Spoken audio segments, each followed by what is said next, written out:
for joining us here at the I-24 News Desk Wrap, where we take a closer look at today's big stories. I'm Jordana Miller. The Indian Prime Minister Narendra Modi is wrapping up a 3-day visit here in Israel, largely considered a success. He has spent the 3 days with the Prime Minister touring both in Jerusalem in the north and in Tel Aviv, getting a tech demonstration today. Now, joining us here in the studio to talk more about this trip is Ellie Hochenberg, our diplomatic reporter, and at the airport, our international affairs reporter, Owen Alterman.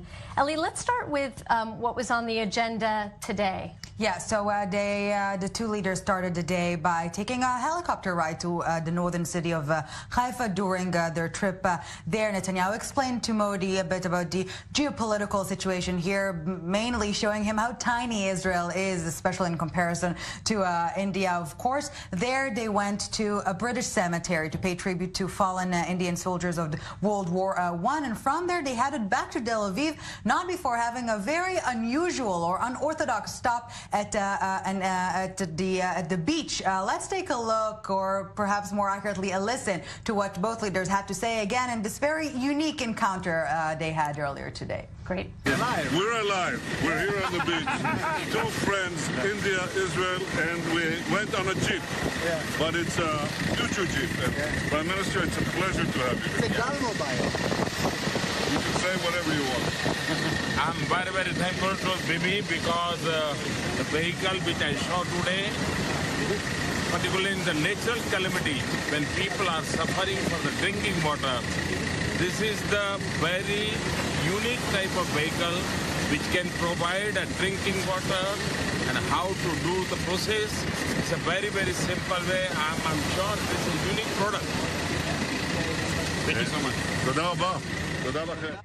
Well, we just got a taste there of the bromance that everyone's been talking about, the really personal ties there between Netanyahu and Modi. But let's talk about what some of the real issues of this visit are. Israel, a teeny country, India, 1.3 billion, and yet somehow India needs Israel.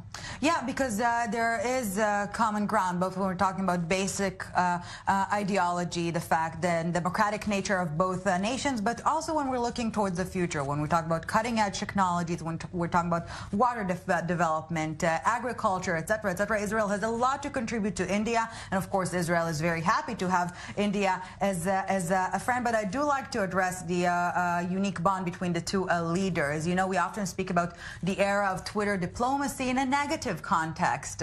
We see President Trump using it in a somewhat dubious manner, but throughout this visit we've seen both leaders tweeting all day long in the respective language of the other nations, and this is how technology or the unique bond between two leaders can really exceed the borders of formality and reach the hearts of the people. And I think this is a very unique aspect of the visit. But as you've mentioned, many concrete issues from technology through water and agriculture, even space programs are on the agenda, and a general sense of a mutual strategic vision, if you will, that both countries are sharing. Viewers, that the Indian president invited the Israeli Prime Minister, the Indian Prime Minister, and Netanyahu is positive. Yeah, he's going to head there soon. Let's take let's go to Owen Alterman, our international affairs reporter, who is. Oh, we seem to be having a technical problem with Owen.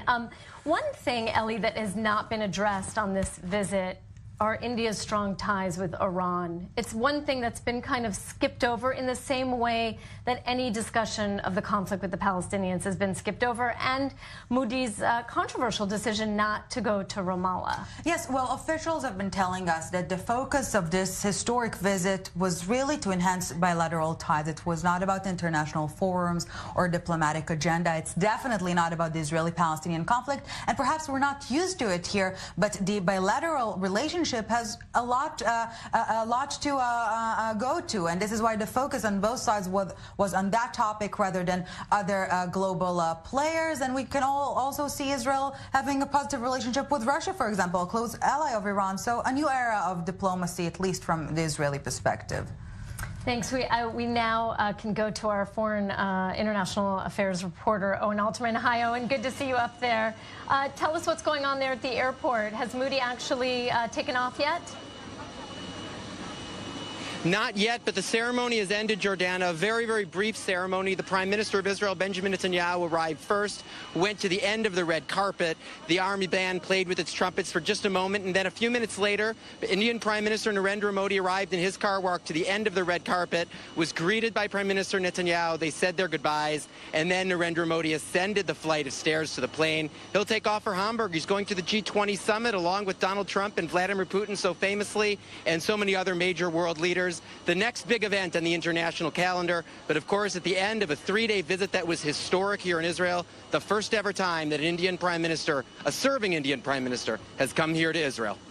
Oh, and looking back over these 3 days, it's hard not to call this trip really a successful one.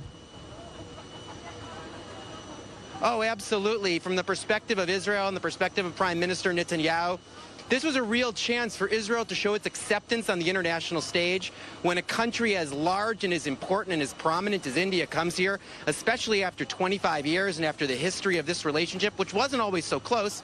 And from the Indian perspective, Jordana, I can say by being on the ground the last few days, a lot of interest in this trip by the Indian media, a lot of Indian reporters here to cover it. Prime Minister Modi spent 2 full days here.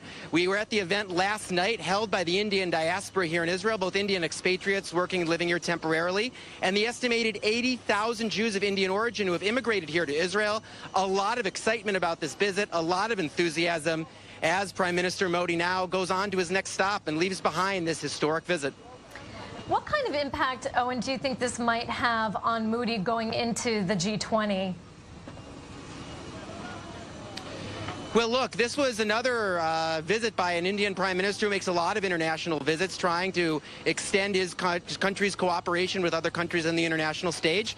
But there are a lot of thorny issues awaiting India. Look, there was thoughts of an Indian-Chinese meeting, a meeting between Prime Minister Narendra Modi and Chinese President Xi Jinping on the sidelines of the G20 summit. That doesn't look like it's going to be happening because of a border dispute between the two countries. They have a history of tension, and the Chinese upset about this, saying that India violated the border arrangements between the two countries. So there's not going to be a meeting, and that just shows that, again, the world stage is so complex and geopolitics are in such a shift because what many see as the retreat of American leadership and the rise of powers like India and like China and like Russia. So again, a very complicated world that awaits Narendra Modi and the rest of these leaders as they convene in Hamburg. Thank you so much, Owen Alterman, our international affairs reporter there for us at Ben Gurion. We can start to see the plane there taxiing Modi, just leaving Israel in just a few moments. Summing up this trip, once again, not only a success, but really Israeli officials saying this is the kind of meeting, this visit that will really set the tone for the next 25 years. Absolutely. And you know, it was only about 26, 27 years ago, one of the foreign ministry officials noted that Indians could not have reached Israel. It explicitly said so in their passport. So to see this substantial shift in a short period of time of 25 years is really an encouraging thing. And just to add something to what Owen mentioned, it's definitely a new era of diplomacy. And for many, many years, Israel's critics have been saying that without any progress vis-a-vis the Palestinians, Israel will not be accepted in the international community. And this groundbreaking visit by Modi shows that it is possible not to avoid completely the contentious topics that Israel is dealing with, but it is indeed possible to enhance bilateral ties while advocating peace. So again, a historic, groundbreaking visit with a whole lot of love between Indians and Israelis. Yeah, we want to also let our viewers know that we have highlighted so much the economic agreements that were signed in the areas of space and water, agriculture, but there's also an effort here to increase the cultural exchange, academics, research, scientists. And this is why the mutual tweets, at least in my perspective, were so crucial in this respect, to really reach to the hearts of the people. And we've seen the vast Indian interest of Indian media in this visit, and of course the Israeli interest in this visit. So what can I say? Only positive things this time around. I'm sorry. Thank you so much, Ellie Hilchenberg, our diplomatic reporter. We're going to take a short break, but don't go anywhere. When we come back, Trump addresses Eastern European leaders a day before going